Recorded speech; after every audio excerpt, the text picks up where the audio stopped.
Là, je suis devant une fenêtre qui donne sur un grand jardin où il y a 2 petits garçons qui jouent au foot. Après, j'entends une voix derrière moi et du coup, je me retourne et je vois un homme.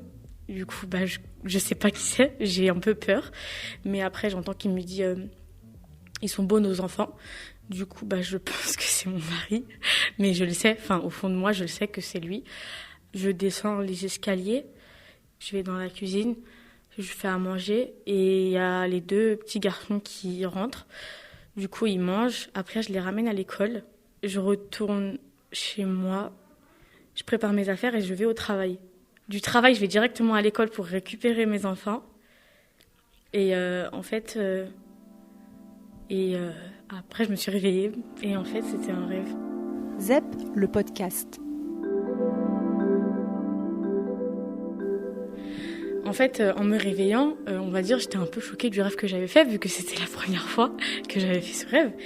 Et j'avais pas les idées en place, on va dire. Du coup, on va dire, c'est un peu à ce moment-là où je me suis dit dans ma tête que c'était un de mes objectifs de faire des enfants. Et pas tout le monde a le même avis que moi et je suis un peu bizarre aux yeux des autres, on va dire. Je sais pas, on n'a pas encore la tête à ça, etc. Sauf que, moi, j'y réfléchis de plus en plus. Parce que j'ai l'impression de grandir vite. Et que le temps passe super vite autour de moi aussi. Du coup, j'y pense beaucoup. Mais je sais pas, on va dire, c'est un peu gravé dans mon cerveau. Et ça veut pas partir. Je voulais parler sur la non-binarité. Et mon expérience personnelle par rapport à ça. Et pourquoi je suis venue à dire que je me considère comme non-binaire. La non-binarité, c'est quand on ne se considère pas du genre féminin, mais non plus masculin. Donc, on enlève ces genres-là et on se retrouve dans la non-binarité. J'aimerais juste avoir plus de liberté dans, par exemple, mon style vestimentaire et me sentir plus confortable. C'est-à-dire que si jamais un jour je veux porter une robe, il n'y a pas de problème. Mais si jamais je veux porter quelque chose de plus masculin ou acheter mes vêtements dans des rayons masculins, je le ferai. Mais je pense aussi que ça pose pas problème dans ma famille. Par exemple, j'ai toujours eu une meilleure note, sans vouloir me vanter, que mon petit frère. Et donc du coup, je pense que c'est pour ça qu'il me voit... Il me voit dans un plus grand futur, c'est-à-dire qu'il m'imagine comme, je sais pas moi, faire de longues études. Parce que j'ai un peu montré mes preuves. Donc c'est pour ça qu'il me propose plus de possibilités pour mon futur, ce genre de choses. Parce que normalement dans mon pays, il n'y a que les hommes qui font de longues études. Les femmes, normalement, elles se marient, puis elles ont des enfants et puis elles s'occupent d'eux. Désolée pour mes mots, mais je trouve que c'est dégueulasse. Que c'est affreux de priver de la liberté de quelqu'un de faire ce qu'il veut et aussi de sa jeunesse juste à cause de son genre.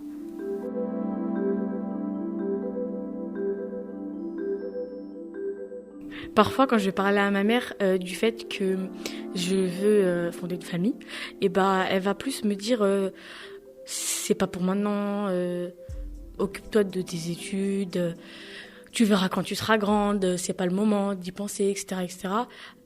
Du coup, après, ça m'énerve et on va dire que je vais un peu, je vais arrêter de lui parler et je vais partir dans ma chambre. En fait, je suis un peu seule dans, on va dire, mon délire. C'est plutôt quand, par exemple, je vois une famille dehors ou avec, par exemple, une mère avec un enfant dans une poussette ou dans un film ou alors, je sais pas, des vidéos sur les réseaux sociaux. En fait, je m'imagine être une mère avec un enfant. C'est ça le truc. J'ai 16 ans. Et dans la société, on va dire, d'être maman à 16 ans, c'est un peu mal vu, c'est un peu bizarre. Par exemple, une fille aussi jeune que moi, avec une poussette, les gens ils vont se dire qu'est-ce que c'est, etc. Mais je pense que si par exemple j'aurais grandi dans une société qui serait tout le contraire, où les femmes jeunes peuvent avoir des enfants à partir de, on va dire, à mon âge, je pense que peut-être là ma mère aurait pas dit c'est pas le moment d'y penser ou un truc comme ça. Mais Après, je vais pas faire ça. Je vais pas attendre pour les gens. Je préfère attendre pour moi parce que j'aimerais pas avoir des enfants sans que je puisse subvenir à leurs besoins. Là, en l'occurrence, je peux pas parce que je suis au lycée. Peut-être que ça plaît à certains de vouloir faire des enfants et de les élever, mais moi, personnellement, non. Et je pense que pour beaucoup de femmes, c'est comme ça aussi. Ce serait comme dire que la féminité, c'est une faiblesse, mais ça l'est pas vraiment. C'est juste là où je me trouve le plus confortable. Je pense que, par exemple, dès qu'on est né par rapport à notre genre, par exemple, une fille, c'est censé jouer avec des poupées, c'est censé porter du rose, c'est censé porter des robes, c'est censé faire ça, faire ci, se comporter d'une telle manière. Et le fait que je rejette ça et que je décide plutôt d'être plus masculine, je sais pas trop comment dire, ça me donne plus de liberté de faire ce que j'ai envie de faire.